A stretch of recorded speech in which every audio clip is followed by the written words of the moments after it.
bienvenidos a su programa A la Hora del Café. Me da mucho gusto que en esta ocasión podamos poner nuestra mirada en el origen de nuestra historia de la iglesia en Sonora.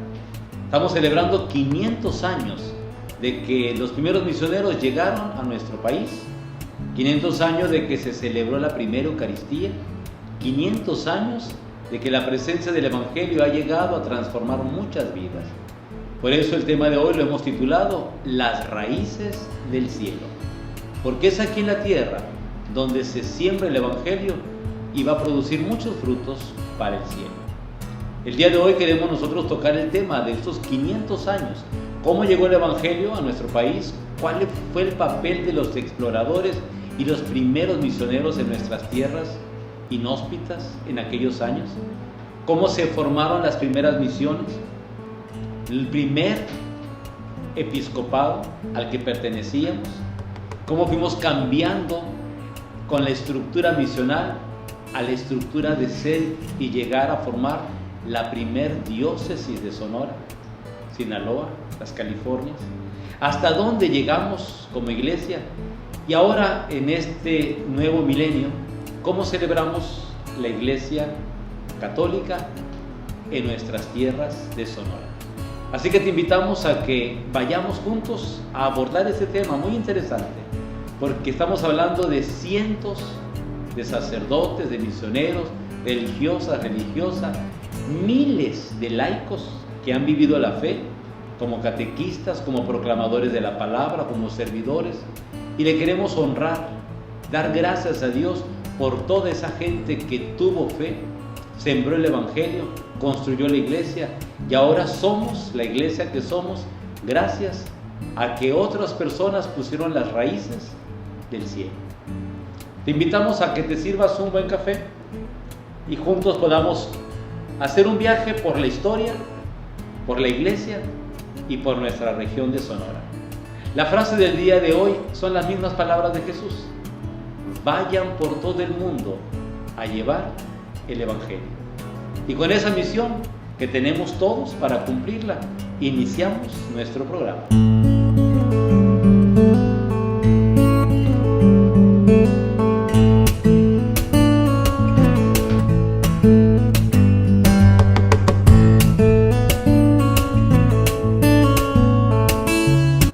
Bien, ahora que estamos celebrando la presencia de la iglesia aquí en México, padre, le pregunto, ¿cuál fue el papel de los primeros misioneros y exploradores?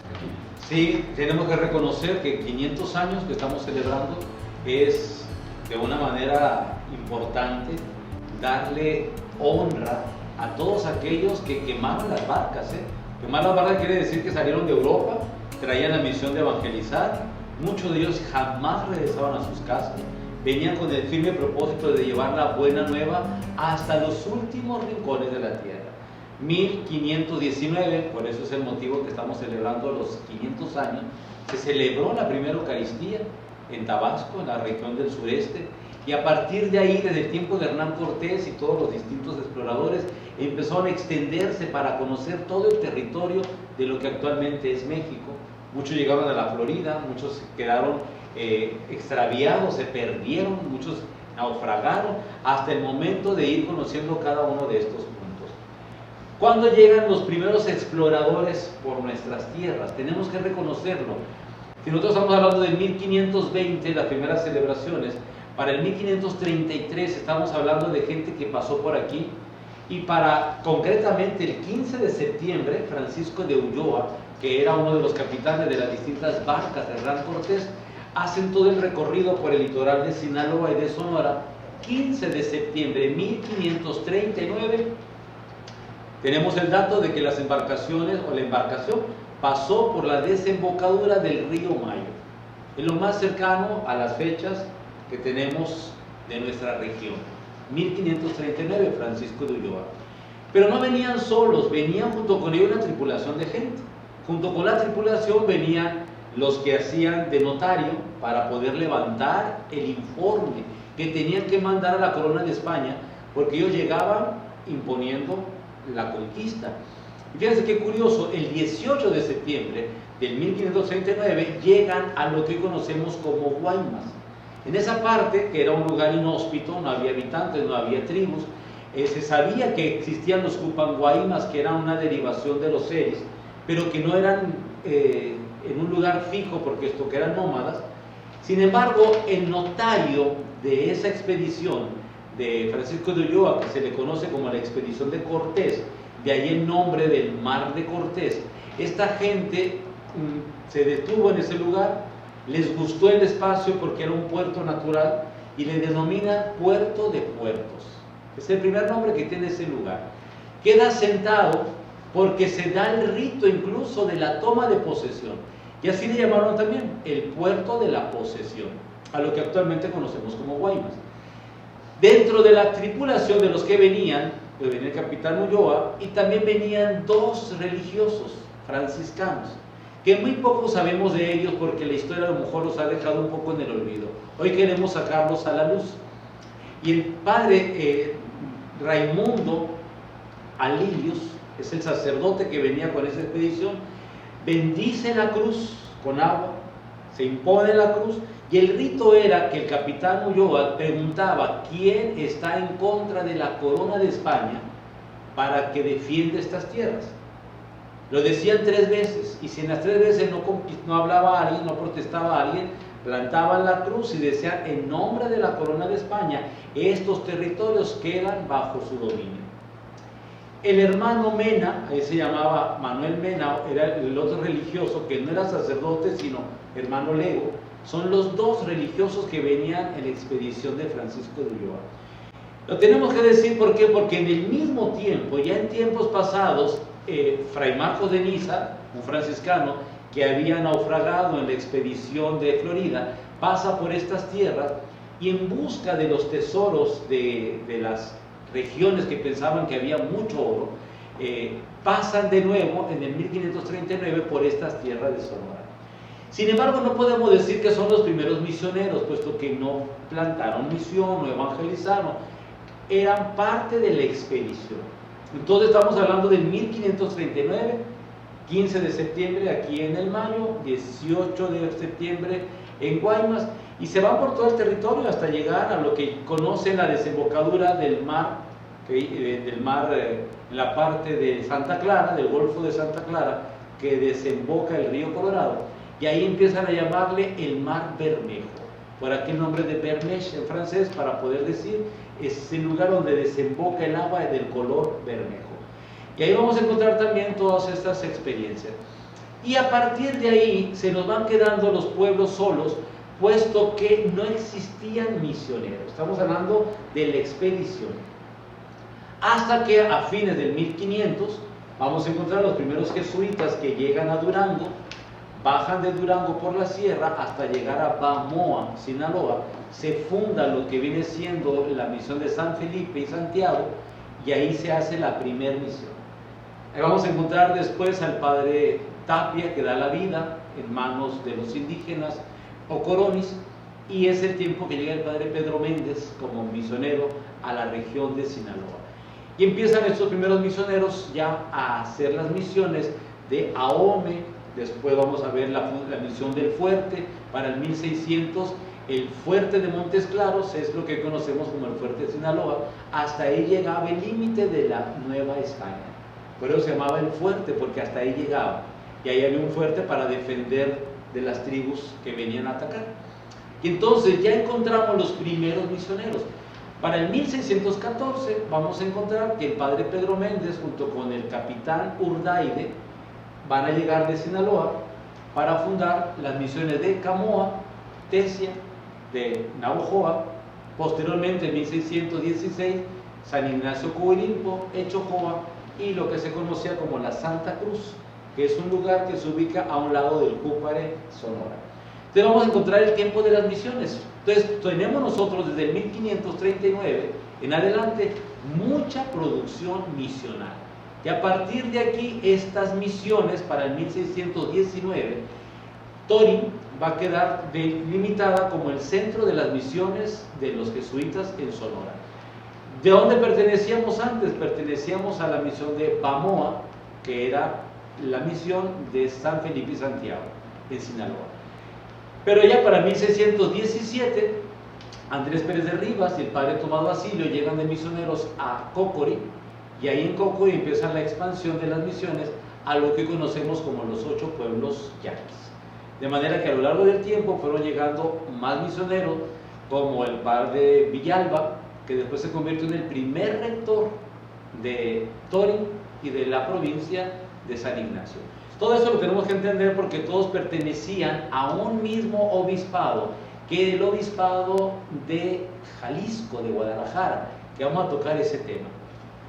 Padres, si bien sabemos que en 1620 se forma el primer obispado en la Vizcaya del actual Durango, ¿quiénes regían o cómo se atendían estas regiones? Fíjense que ustedes saben que México se dividía pues, en muchas regiones. Las regiones se iban dando conforme las conquistas, y cada conquista iba buscando hacer un episcopado. Pero nosotros sabemos, el primer episcopado al que pertenecíamos, aunque aquí no estuviera habitado, era el episcopado de Guadalajara, que se funda primero en lo que se llama como Compostela y después baja a Guadalajara, a la Nueva Galicia.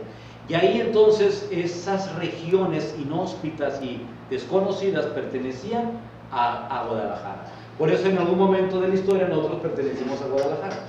Pero para 1620 se funda el episcopado o el obispado de Durango. Ya Durango mandaba misioneros, los padres jesuitas que llegaban a misionar estas regiones venían de Durango. Y entonces, ya cuando aquí empezaban a ver que había pueblos misión, como todos los del río Mayo, después todo lo del río Yaqui, empezando por Cocori, después por Bacum y luego por Tori, Vicam, Raon, Wiribis, Belén. Entonces todos estos pueblos se empezaron a hacer una gran producción, porque estos misioneros traían la agricultura, la ganadería, la educación, la formación religiosa, y estos pueblos empezaron a crecer de una manera maravillosa. De tal forma que las misiones, los mismos indígenas pedían las misiones, que llegaran los misioneros, porque entonces sus pueblos crecían y se hacían una potencia de comida, de seguridad, de vida religiosa, vida civil, y tuvieron su propia administración. Recordemos que estas misiones no pagaban diezmos a la iglesia, ni pagaban el tributo al rey de España. Tenían un permiso especial los jesuitas para que las misiones tuvieran producción, se mantuvieran por sí mismas, y una misión pudiera alimentar a la misión que iban a hacer.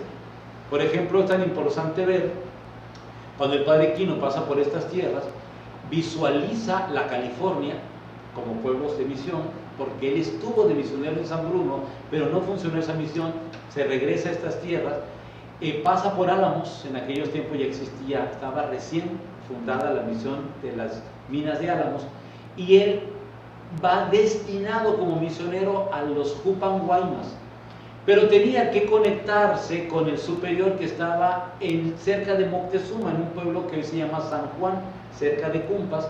Al presentarse ahí le dicen, es más necesario que tú estés en Cocóspera, que nos hace falta misioneros, que en la región de los Jupanguaymas, que no hay nada. Y es por ese motivo que el padre Quino llega a las misiones del norte, que después va a fundar Magdalena, Imuri, Santana, Tubutama y todas esas misiones que están hasta Arizona. ¿Qué pasa con el padre Quino, que es nuestro gran misionero, que ahorita en estos días ha sido nombrado siervo de Dios con un proceso que lleva a su canonización? ¿Qué pasa con este hombre, gran misionero, cartógrafo real, iba haciendo los mapas de por donde iba pasando, astrónomo con tanta sabiduría? Este hombre es visitado más o menos a fines del siglo, del 1690 y algo, por el padre Salvatierra, que era un misionero que estaba en Chinipas, Chihuahua. Y él va hasta Magdalena porque había una amenaza de los indios apaches y de los indios janos que pensaban iban a destruir las misiones del norte. Y cuando Salvatierra va a estos pueblos, aprovecha el padre Quino para indicar que existen misiones que se pueden hacer en California. Hay la posibilidad de hacer misiones en California. Pero ¿cómo alimentar esas misiones? Porque no había agricultura, ganadería. Y entonces visualiza la manera de que pueda hacerse un traslado de los productos de la sierra hasta el mar. Y entonces estos dos hombres, que es muy importante ver, se van desde Magdalena hasta México en caballo a pedir los permisos reales, a solicitar a la corona real, a solicitar al Consejo de Indias que se pudieran hacer misiones en la California. El padre Quino regresa en la parte de que hoy conocemos como Winnie Disraum Bicam. Ahí descubrieron un puerto que le llamaron el Puerto Yaqui, lo que hoy serían las Guásimas, y desde ahí iban a hacer la embarcación a la California. Para 1697 el padre Salvatierra se embarca con un grupo de personas a lo que hoy conocemos como Loreto. Por eso Loreto va a ser una misión muy importante, donde el padre Quino y el padre Salvatierra van a fundar San José de Guaymas.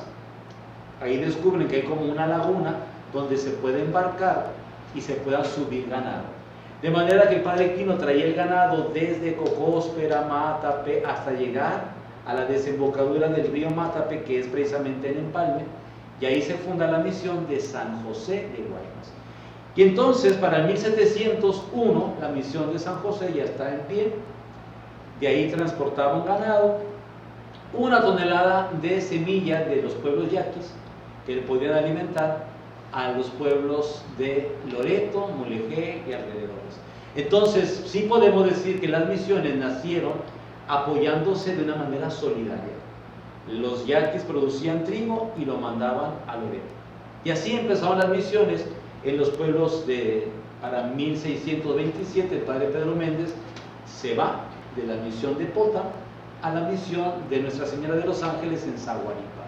Y ahí empiezan las misiones de la sierra.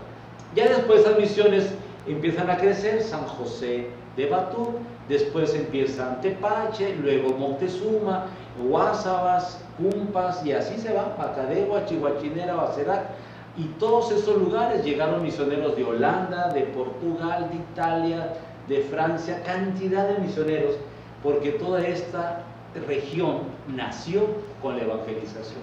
Sonora fue un pueblo que no se hizo con la guerra, se hizo con la evangelización de estos hombres que llegaron con costumbres europeas, con un nivel de educación altísimo, y estas misiones pertenecían a la diócesis de Durango, a la Nueva Vizcaya.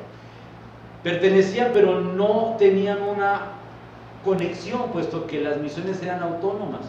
Muy pocos sacerdotes se saben que venían de Durango.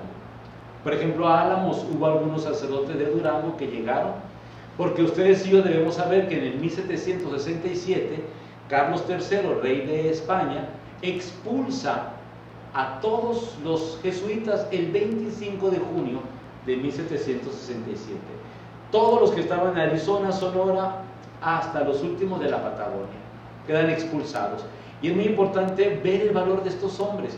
Se reunieron en Matape el 25 de junio de 1767, fueron tomados presos 51 padres jesuitas, los llevaron a pie con 400 soldados como si fueran criminales hasta San José de la Laguna en Guaymas, donde estuvieron 9 meses mientras llegaba un barco que los pudiera transportar a Nayarit y después a Jalisco. De ahí fueron a pie, fueron conducidos a pie hasta la Ciudad de México, recordando que había muerto uno de los sacerdotes en Guaymas el día 2 de septiembre de 1767, y otros fueron muriendo en Nayarit, otros en Jalisco. El resto que llegó a México, hay una expresión muy bonita que pidieron permiso para ir a la Basílica a ponerse a los pies de la Virgen de Guadalupe, y de ahí fueron conducidos a pie. Recordemos que van a pie desde México hasta Veracruz, donde son embarcados a Europa. Fue una cosa tremenda la expulsión de los jesuitas, y que pocas veces tenemos la oportunidad en programas como estos de hacerle honor a esos hombres que vinieron a sembrar.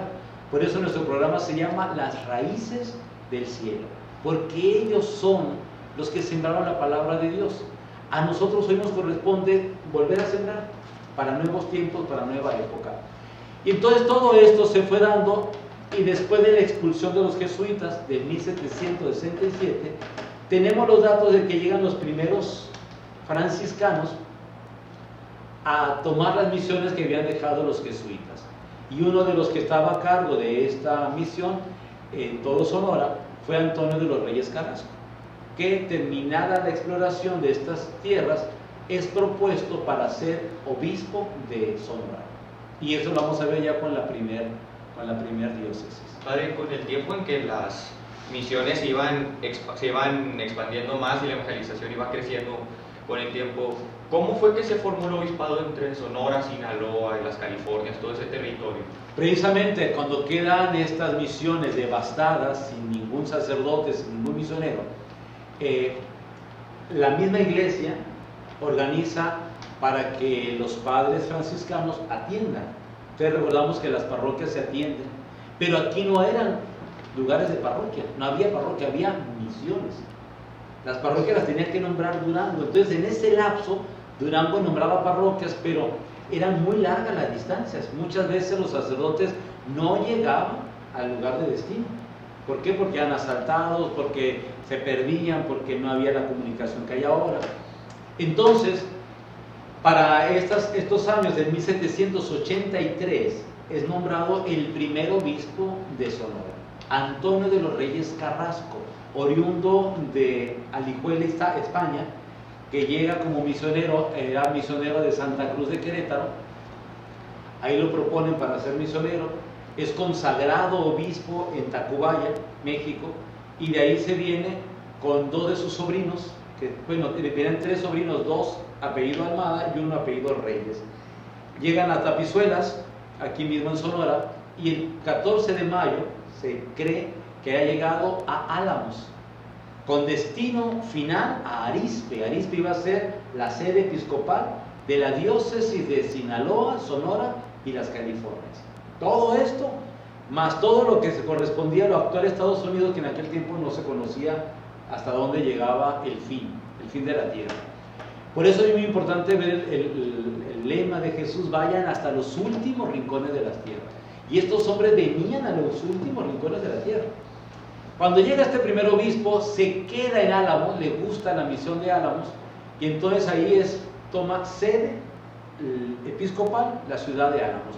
Por eso vamos a encontrar una iglesia que empieza a construir este obispo, no la concluye, debemos de decirlo, pero ahí fue sede episcopal y hubo una casa episcopal que todavía hasta la actualidad mucha gente va a visitar la casa episcopal.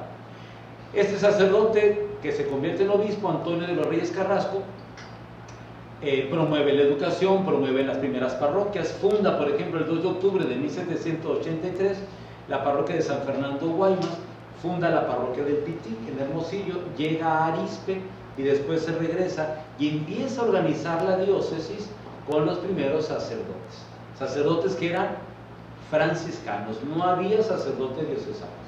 Aquí empieza la formación de un nuevo clero y los nuevos desafíos. ¿Qué pasa con el segundo obispo? Viene a Álamos, está muy poco de obispo, el tercer obispo muere, no alcanza a llegar a la diócesis, y el cuarto obispo ya toma como sede el Rosario, Sinaloa. Ya no llegó hasta Álamos, llegó hasta Sinaloa y ahí lo tomó como sede. Muchos años otros obispos fueron tomando como sede Culiacán, donde quedó definitivamente la sede del obispado Sonora, Sinaloa y las Californias. ¿Qué pasa con el tiempo? Pues estas diócesis se tienen que organizar y ya es mucho el territorio, porque ya es Sinaloa, Sonora y las Californias. Entonces viene una nueva disposición para nuevas diócesis. Así es, padre, pues el 27 de mayo de 1883, el Papa León XIII decreta o manda a dividir pues este obispado que era Sinaloa, Sonora y las Californias. ¿Cómo vivió nuestra región esa división? Ciertamente ya Sinaloa va a tener su propio obispo y Sonora va a tener su propio obispado. De manera que el obispado de Sonora va a ser muy fuerte porque va a tener muchos y distintos obispos, muchos venidos desde Morelia, otros venidos desde España, y alguno de estos obispos le va a dar mucha importancia a la formación sacerdotal. Recordemos que el seminario estaba en Culiacán y después se empieza a formar un seminario en Hermosillo, se pone como sede Hermosillo, sede episcopal, y van a venir los obispos Valdespino y otros obispos que van a darle mucha importancia a la evangelización, allá ir formando parroquias en Macerat, la parroquia de Moctezuma, como parroquias, ya no como misión, y ya van a venir extendiéndose hacia el sur. ¿Por qué? Porque recordemos que las distancias eran muchas. Recordemos que, sí, por ejemplo, la diócesis de Sonora, para el 1850, ya tenía Guaymas un párroco diocesano, ya no eran religiosos, ya eran diocesanos, el padre Oviedo, y vamos a empezar a tener los primeros sacerdotes de aquí de Navojoa, no la ciudad de Navojoa, sino más bien Pueblo Viejo, y no existían parroquias ni en Chojoa, ni Guatabampo, ni nada de esto, eran unos cuantos sacerdotes porque venían desde Hermosillo, otros venían desde Guaymas, entonces eran muy pocos los que se quedaban aquí en esta región porque no había parroquias todavía nombradas. ¿Hasta cuándo nos llega? 1920 nos va a llegar una gran bendición para estas tierras de Sonora, que es el obispo Juan Navarrete y Guerrero. Con Juan Navarrete y Guerrero llegan las hermanas misioneras, hijas de la Purísima Virgen María, que van a tener escuelas católicas en Álamos, Granados, Guaymas, en toda la región. Y el padre Juan Navarrete tenía un hermano sacerdote que era Francisco Navarrete, y a este tiempo, que fue un tiempo de persecución religiosa, fue un tiempo que se cerraron las iglesias, como sucedió ahora con la pandemia. Ya fueron 3 años de iglesias cerradas, de persecución a los sacerdotes, que bautizaban en casas, que celebraban los sacerdotes pues a escondidas, que casaban así en lugares que no los vieran, que no eran públicos porque estaba prohibido, y muchos huyeron a otros países. El obispo Juan Navarrete no huyó, permaneció con su presbiterio, con su seminario en la Sierra de Sonora, y ahí fueron ordenados el padre Juan Barceló, Luis Barceló, los padres navarretianos, como eran conocidos, fueron ordenados en la Sierra, y ahí empezaron a construir el reino de Dios en esta evangelización de los años de persecución. Ya pasado el tiempo, entonces el padre Juan Navarrete, el obispo Navarrete, que también está en un proceso de canonización, que esperemos en Dios sea elevado a los altares como un hombre virtuoso y santo. Este hombre empezó a nombrar parroquias. Vino y estuvo en la parroquia de Álamos, nombró la parroquia del Sagrado Corazón de Jesús, aquí en Navojoa, cuando después la gente de Pueblo Viejo pasó a la parte de lo que llamaban Pueblo Nuevo, lo que actualmente es Navojoa, y así fue nombrando parroquias en Cocori, parroquias en Obregón, hasta que fue haciendo un propio presbiterio. Y es un tiempo de mucho auge pastoral, había mucha vida en las parroquias, mucha vida religiosa, la gente vivía en torno a los templos y era una vida eclesial muy hermosa. Estamos hablando de los tiempos gloriosos de don Juan Navarrete, que más o menos llegan hasta los años 60. Padre, sabemos que el 24 de febrero de 1960 pues, se nombró la nueva diócesis de Ciudad Obregón. Entonces, ¿cuál ha sido todo tu caminar durante estos 60 años? Estamos celebrando precisamente 60 años. Por eso queremos hacer este programa, porque se nos hace justo que nuestra iglesia diocesana de Ciudad Obregón tenga el reconocimiento. Es una iglesia que tiene 60 años como diócesis particular de Ciudad Obregón. Y a partir de esta fecha, del 24 de febrero, se da la bula donde se nombra la diócesis de Ciudad Obregón, que corresponde, para aquellos que no saben, desde los municipios de Bacerat, Huachinera, Granados, Moctezuma, Guasabas, y toda la parte de lo que viene siendo Matape, Zaguaripa, Yécora, recorriendo todo el litoral del estado de Sonora hasta el sur, lo que corresponde a Guaymas, Empalme y el valle, todo el valle del Yaqui, todo el valle del Mayo. Esa es la diócesis de Ciudad Obregón. Nuestro primer obispo fue José Soledad Torres Castañeda, que precisamente fue el que nombró la parroquia del Carmen aquí en Ciudad Obregón, aquí en Navojoa, y formó muchas parroquias en Ciudad Obregón, parroquias que formó en Guaymas. Fue de los primeros impulsores de los movimientos como Acción Católica, Cursillos de Cristiandad, y ya empezamos a ver que la diócesis tenía un movimiento pastoral interesante. Menos de 30 sacerdotes son con los que contaban, a los cuales tuvo que saber ubicar muy bien y empezar una evangelización para una nueva diócesis. Funda el seminario de Ciudad Obregón porque era el lugar como semillero para que pudiera haber sacerdotes para la nueva diócesis naciente. Sabemos que es martirizado, él muere en la Sierra de Durango, y es nombrado como segundo obispo de la diócesis Miguel González Ibarra, un sacerdote, obispo, misionero, que trajo muchas misiones de Guadalajara, muchos misioneros que llegaban a estas tierras. Empezó a formar parroquias también, formó las zonas pastorales de la diócesis, la zona mar, la zona Mayo, zona Yaqui, zona Sierra, y así se organizaba la diócesis con pocos sacerdotes. Los seminaristas estudiaban en Guadalajara, otros estudiaban en Tijuana, otros en Montezuma, Nuevo México, y así fue formándose nuestra iglesia. Navojoa tenía muy pocas parroquias, era nada más la parroquia del Carmen, posiblemente la parroquia Sagrado Corazón y Guadalupe. Después surge la parroquia del Perpetuo Socorro, y así se van dando parroquias nuevas en las ciudades. ¿Qué va pasando? Este obispo le toca construir la catedral existente en Ciudad Obregón ya estaba un tanto deteriorada, y construye para 1976 la nueva catedral con un diseño muy moderno para una ciudad muy moderna, en una diócesis nueva. El 30 de agosto de 1982 llega el tercer obispo de Ciudad Obregón, don Luis Reynoso Cervantes, un hombre docto, sabio porque tenía doctorado en Derecho Canónico, un hombre que organizó la diócesis de Obregón de una manera inmediata, con decanatos, que son los decanatos que existen hasta el tiempo actual, con un gran impulso a la evangelización, al seminario. Él funda el Seminario Mayor de Ciudad Obregón, haciendo posible que las vocaciones estuvieran formadas en la diócesis para que tuviera el sacerdote un conocimiento más cercano de la realidad y del pueblo que hay que evangelizar. Lo trasladan a la ciudad de Cuernavaca y llega nuestro cuarto obispo, que es el señor obispo Vicente García Bernal, quien más tiempo ha estado como obispo, 18 años de obispo. Formó a lo que actualmente es la mayor parte del clero diocesano de Ciudad Obregón, con una pastoral bien organizada. Fue un hombre muy valiente en su evangelización, muy sencillo, un hombre ejemplar, que fue llevando la diócesis con mucha sencillez, pero con una organización que no la hemos tenido hasta nuestras fechas. ¿Por qué? Porque todavía tenemos el plan pastoral que se organizó con este obispo, el proyecto pastoral, las asambleas parroquiales, las asambleas de canales. Hubo un trabajo impresionante en todos estos 18 años de don Vicente García Bernal.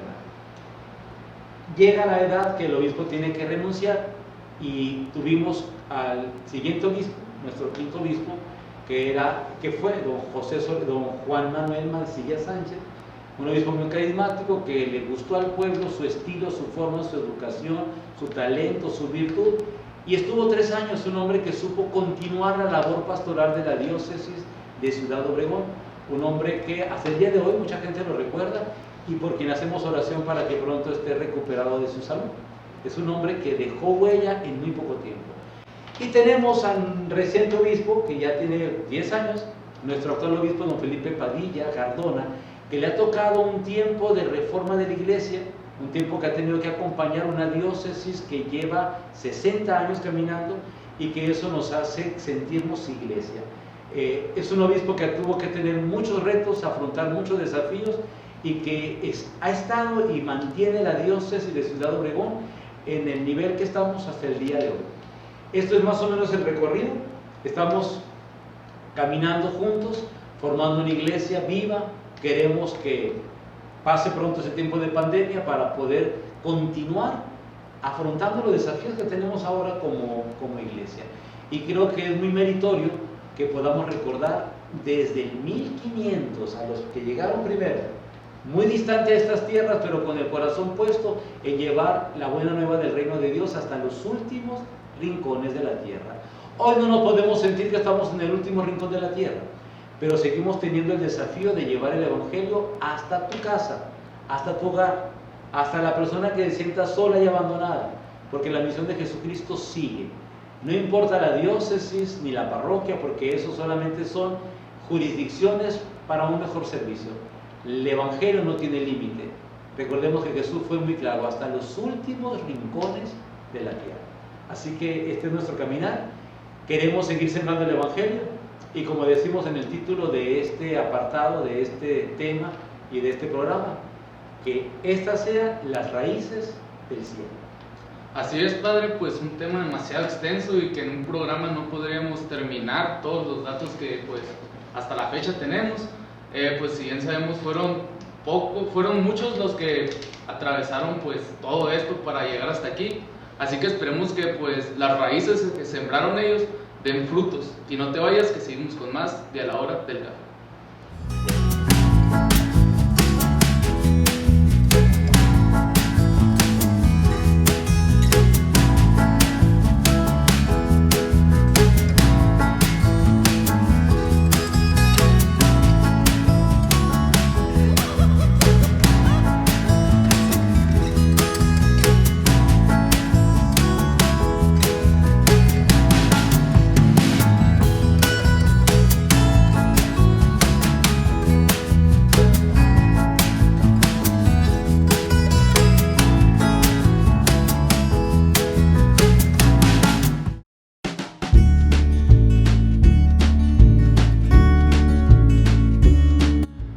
Bienvenidos una vez más a Descifrando la Palabra, la sección en la que programa tras programa descubrimos el significado de diferentes palabras.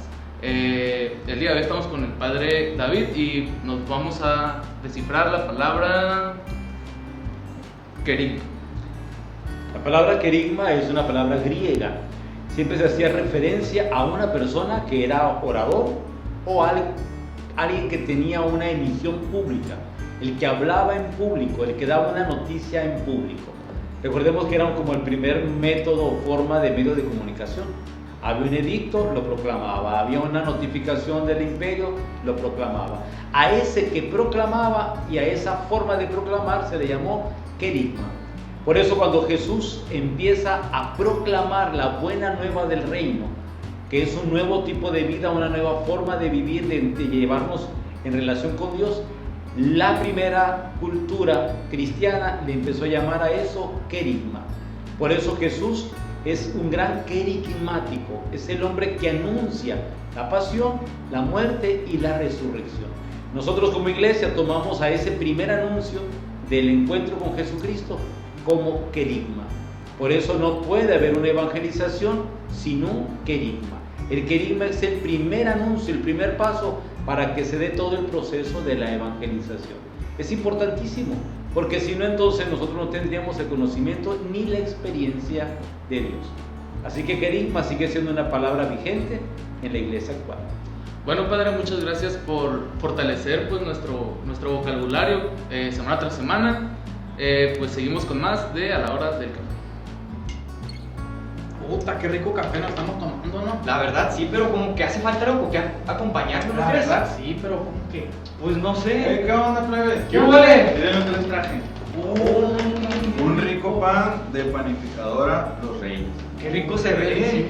Esta es la mejor compañía para el café. Y si a ti se te antojó, puedes pedir uno a este número y te lo llevan hasta tu casa. Hay conchas, leños, coyotas, coricos y mucha variedad. Así que no pierdan su tiempo, plebes, lléguenle. Oye, creo que lo voy a probar, a ver. Yo quiero este. Yo voy por un café. Disfrútenlo. Panificadora Los Reyes.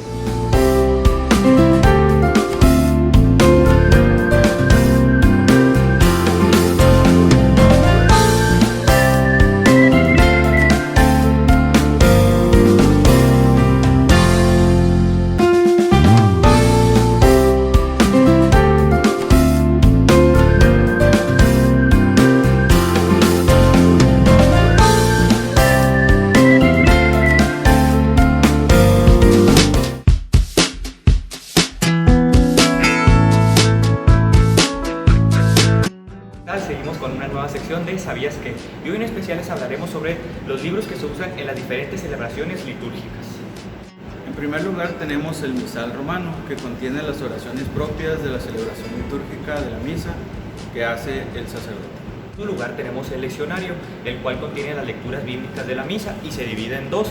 Uno es para las lecturas del tiempo de Adviento a Pentecostés y el segundo es para el tiempo ordinario. Tenemos también el evangeliario, que es el libro que utiliza el sacerdote para proclamar el evangelio y el cual es utilizado también cuando se hace la procesión al inicio de la celebración. Se pueden utilizar estos libros especiales o rituales dependiendo del sacramento que se vaya a realizar. Eso es todo por hoy en su sección ¿Sabías qué? En otra ocasión les indicaremos o les haremos saber cómo se utilizan estos libros. Hasta la próxima. Ay, ¿qué Carlos está haciendo así, güey? ¿Qué onda, plebes? ¿Qué rollo? ¿Qué onda? ¿Ya probaron las ricas bebidas del mayo? No, Nunca de lo que se están perdiendo, loco, con este sabor. Tenemos piñas, jamaicas, cebadas, horchata y de diferentes tamaños. Aquí están para que se echen una y que le digan a la gente lo rico que saben. Y si ustedes quieren una, se las podemos hacer llegar hasta su casa. O si tienen algún negocio o algo, marquen al número que aparece aquí abajo y se las llevamos a su establecimiento. Están bien ricas. Bebida del Mayo, la forma de beber al natural.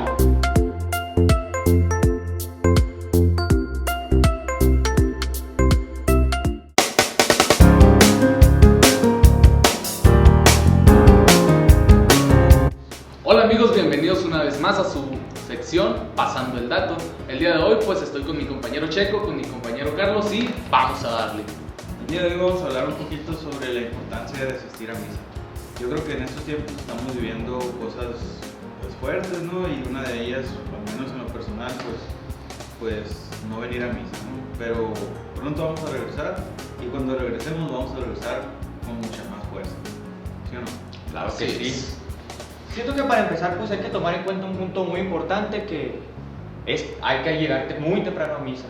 Hay que llegar siempre a tiempo y pues claro, ir con la mejor disposición, ir bien preparados, concentrados pues a lo que vamos a vivir. Siempre desde que pues el padre se persina, todo, pues ya estar ahí, pues no llegar de que barridos o cuando ya esté el coro. Entonces eso es un punto muy importante. Y claro también estar para el yo confieso, ya que pues ahí se nos perdonan los pecados veniales y así poder estar pues en la mayor gracia posible al momento de comulgar. Y pues si en caso de que pues sean pecados mortales, pues acudir lo más pronto pues a confesarse. Así es, pues otro dato que les queremos pasar también es el de la vestimenta. Recordemos que pues esto es una celebración, una fiesta y como tal pues hay que vestirnos adecuadamente. Pónganse sus mejores trapos. Recuerden que no es una reunión con sus compas, sino que es pues la Eucaristía, pues la Sustanciación. la El transustanciación. milagro de la transustanciación. Ajá. Entonces pues no es cualquier cosa. También pues, como lo decía mi compañero Carlos, las mujeres. Pues hay mujeres muy bonitas, ¿no? Pero yo creo que venir a misa mal vestidas, pues nomás nos distraen, ¿no? Sí. Y yo creo que no es el momento ni el lugar, pero pues sí hay que venir muy bien. Igual los hombres, ¿no? Que no vengan en short ni en chanclas. Guaraches con calcetín. Claro, también, y otro punto importantísimo es poner mucha atención en la consagración, pues que es el momento más importante de la misa, donde pues está viviendo un milagro, el que se convierte el pan y el vino pues en cuerpo y sangre.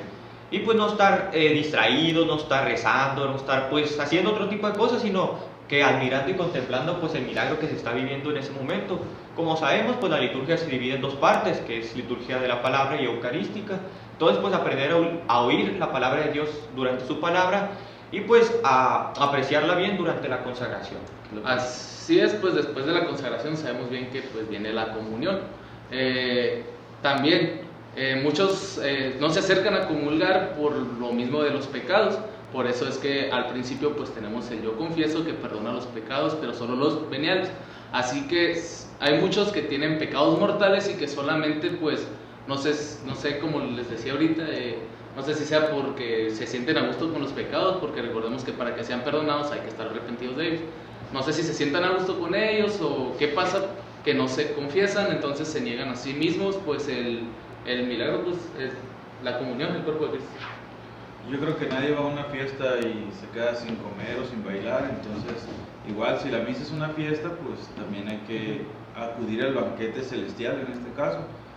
Aparte que la comunión pues es fuerza espiritual para todos, para iniciar bien la semana, todas tus actividades, tu vida. Y si constantemente pues estás en gracia de Dios, pues yo creo que nada te puede salir mal porque pues tienes a Dios contigo, ¿no? Entonces valoremos cuando regresemos, que yo pienso que será muy pronto, a la misa presencial en nuestra parroquia y en todas las parroquias, así que pues ese es el dato que les queremos pasar. Valoren la misa y cuando la volvamos a tener la oportunidad de regresar, hagámoslo pues bien vestidos, haciéndolo a tiempo, viniendo en gracia de Dios y valorando este gran milagro que tenemos, que Dios se ha quedado con nosotros. Eso es todo por el día de hoy, amigos. Continuamos con más de A la Hora del Café.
Ahí empieza un camino.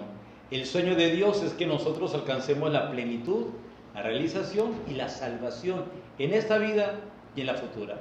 Hoy hemos hecho un recorrido por los misioneros que tuvieron un sueño de traer el Evangelio a nuestras tierras. Ojalá que ese sueño también sea el sueño tuyo y de tu familia, para que el reino de Dios no tenga límite ni tenga frontera, que pueda llegar siempre más allá, especialmente para que la buena nueva del reino de Dios, el querigma de Dios, se proclame en todos los rincones de la tierra. Vamos con este programa haciéndole homenaje a todos los misioneros que a lo largo de 500 años han dado su vida para que el querigma y el reino de Dios llegue a nuestras tierras, haciendo de este mundo lugar de la presencia de Dios, haciendo todo siempre más y mejor, y haciendo todo con heroísmo para mayor gloria de Dios. Vamos pidiéndole a Dios que su bendición llegue a nuestras vidas para también nosotros ser raíces del cielo. El Señor esté con ustedes. La bendición de Dios Todopoderoso, Padre, Hijo y Espíritu Santo, descienda sobre ustedes, su familia, y permanezca siempre. Gracias por estar ahí.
que